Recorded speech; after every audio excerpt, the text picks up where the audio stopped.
जब समस्त सृष्टि को यह लगता है कि भगवान श्री कृष्ण सदा मुस्कुराते हैं, सदा आनंद में रहते हैं, तब कोई यह सोच भी नहीं सकता कि वही श्री कृष्ण कभी दुखी भी हो सकते हैं।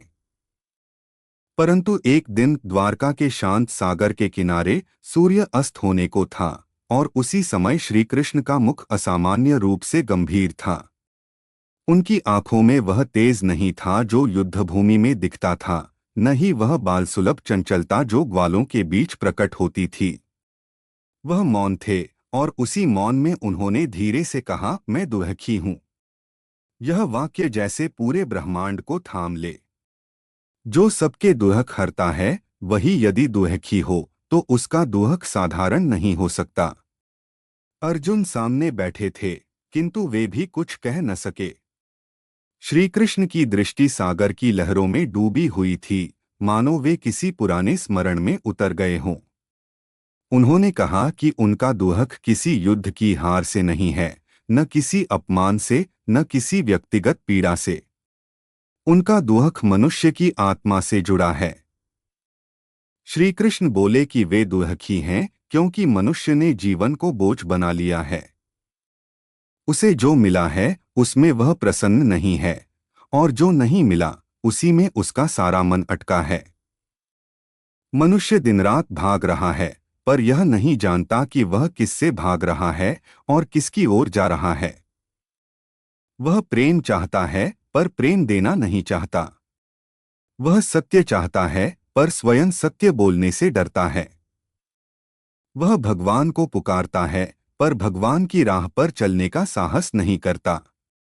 उन्होंने कहा कि वे इसलिए दुखी हैं क्योंकि मनुष्य ने कर्म को व्यापार बना लिया है। हर शुभ कार्य के पीछे भी लाभ की इच्छा छिपी है। दान भी प्रसिद्धि के लिए है, सेवा भी स्वार्थ के लिए है, भक्ति भी किसी मांग के साथ जुड़ी है।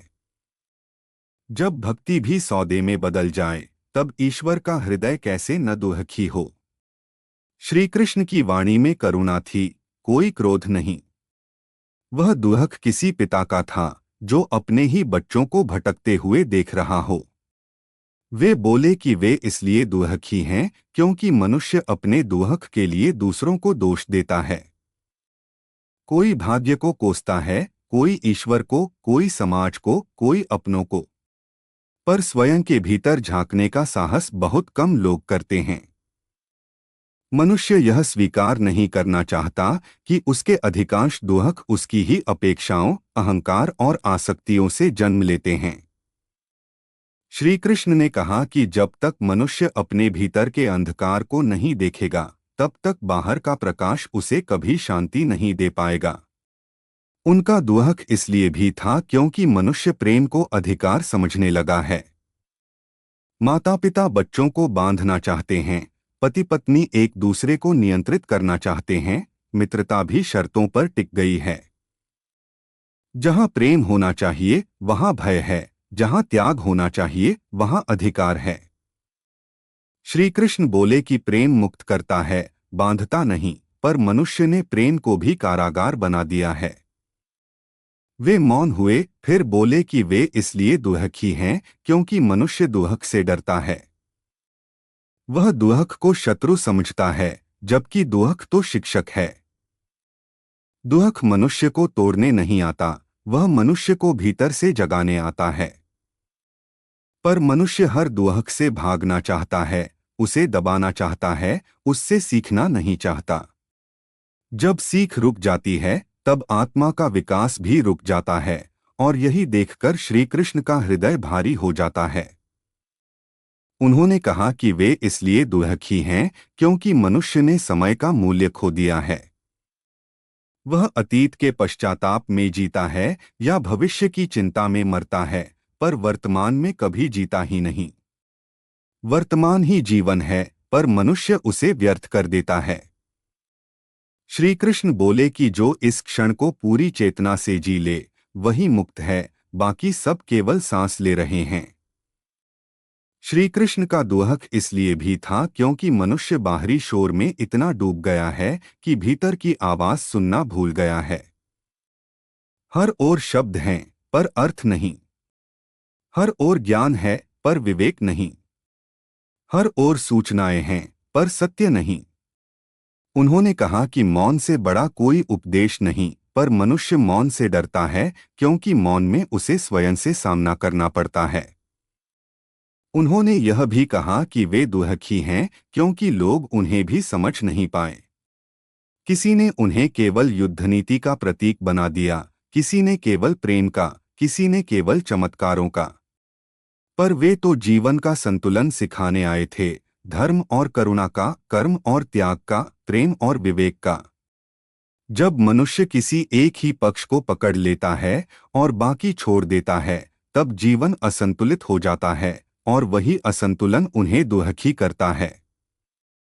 श्री कृष्ण बोले कि वे इसलिए दुखी हैं क्योंकि मनुष्य मृत्यु से डरता है।